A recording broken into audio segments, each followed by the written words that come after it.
قطر میں حماس اور اسرائیل کے درمیان مذاکرات جاری ہیں اور فریقین کی جانب سے جنگ بندی کے معاملے پر حتمی فیصلے لیے جا رہے ہیں۔ فلسطین کی ایک جماعت فلسطینی نیشنل انیشیٹو کے رہنما کو لگتا ہے کہ حماس نے جنگ بندی کے موجودہ معاہدے کو قبول کر لیا ہے۔ فلسطینی سیاسی جماعت کے رہنما مصطفیٰ برغوثی نے BBC ریڈیو 4 کو بتایا کہ معاہدہ اب تقریباً تیار ہو چکا ہے اور فلسطینی سائٹ اس پر اتفاق بھی کر چکی ہے۔ جب ان سے واضح الفاظ میں پوچھا گیا کہ کیا حماس نے معاہدے پر آمدگی کی ظاہر کر دی ہے تو ان کا کہنا ہے کہ میں بالکل کہہ سکتا ہوں کہ حماس نے تمام شرائط قبول کر لی ہیں اور ایسا پہلی مرتبہ نہیں ہوا۔ یہ معاہدہ اس معاہدے کی طرح ہے جو گزشتہ برس جولائی میں تجویز کیا گیا تھا اور اسے بنیامین نتنیاہو نے نقصان پہنچایا تھا۔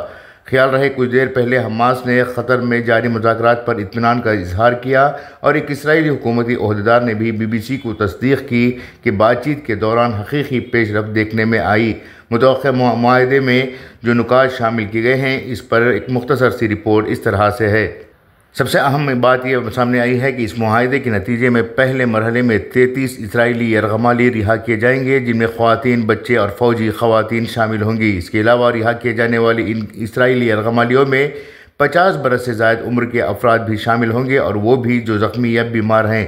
اسرائیل کا کہنا ہے کہ حماس کے قبضے میں اسرائیلی یرغمالیوں میں سے زیادہ تر ابھی تک زندہ ہیں، تاہم حماس کی طرف سے ابھی تک اس بارے میں کوئی تفصیل سامنے نہیں آئی۔ فائر بندی کے پہلے مرحلے کا دورانیہ کئی ہفتے ہوگا۔ اسرائیلی ذرائع کا کہنا ہے کہ اس مدت کی ابھی تک کوئی تخصیص نہیں کی گئی، تاہم فلسطینی ذرائع کے مطابق اس اولین مرحلے کا دورانیہ 60 دن کا ہوگا۔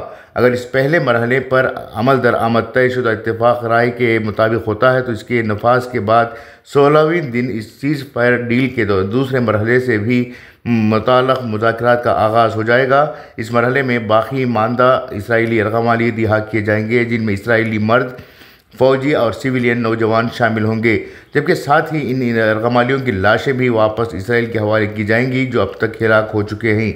فلسطینی قیدیوں کی رہائی کے تعلق سے بتایا گیا ہے کہ اسرائیل اس فائر بندی معاہدے کے تحت یرغمالیوں کی رہائی کے بدلے اسرائیلی جیلوں میں قید فلسطینی قیدیوں کو کافی تعداد میں رہا کرے گا۔ ان قیدیوں میں کچھ ایسے بھی ہوں گے جو ہلاکت خیز حملوں کے جرم میں طویل مدت کی قید کی سزائیں کاٹ رہے ہیں۔ اسرائیل کے مطابق ان قیدیوں کی حتمی تعداد ابھی طے نہیں ہوئی، جبکہ فلسطینی عہدیداروں کا کہنا ہے کہ یہ تعداد 1000 سے زائد ہے۔ اسرائیل غزہ سے اپنی فوج تب تک نہیں نکالے گا جب تک اسرائیلی یرغمالی رہا نہیں کیے جاتے۔ ان یرغمالیوں کی واپسی کے بعد بھی اسرائیلی فوجی انخلا مرحلہ وار مکمل ہوگا، تاہم اسرائیلی فوجی دستے غزہ پٹی اور اسرائیل کے درمیان اس لیے تعینات رہیں گے کہ مستقبل میں وہ اسرائیلی سرحدی قصبوں اور دیہات کو فلسطینیوں کے ممکنہ حملوں سے بچا سکیں۔ غزہ سیز فائر ڈیل کے طے پائے جانے کے بعد غزہ پٹی کے بحران زدہ آبادی کی انسانی ہمدردی کی بنیاد پر زیادہ اور بہتر مدد کے لیے غزہ پہنچنے والی امداد میں بھی واضح اضافہ کر دیا جائے گا۔ یونائیٹڈ نیشن اور کئی بین الاقوامی امدادی تنظیموں کا کہنا ہے کہ غزہ پٹی کو اس وقت انسانی صورتحال کے حوالے سے شدید بحران کا سامنا کرنا پڑ رہا ہے۔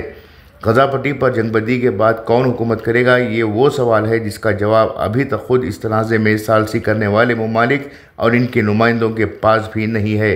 فائر بندی مذاکرات کے اب تک کے ادوار میں یہ موضوع بظاہر دانستہ طور پر حتمی مسودے میں اس لیے شامل نہیں کیا گیا کہ اس کی پیچیدہ نوعیت اور حساسیت کم از کم اس ڈیل کی راہ میں کوئی رکاوٹ نہ بنے۔ بیورو رپورٹ، انقلاب نیوز، نئی دہلی۔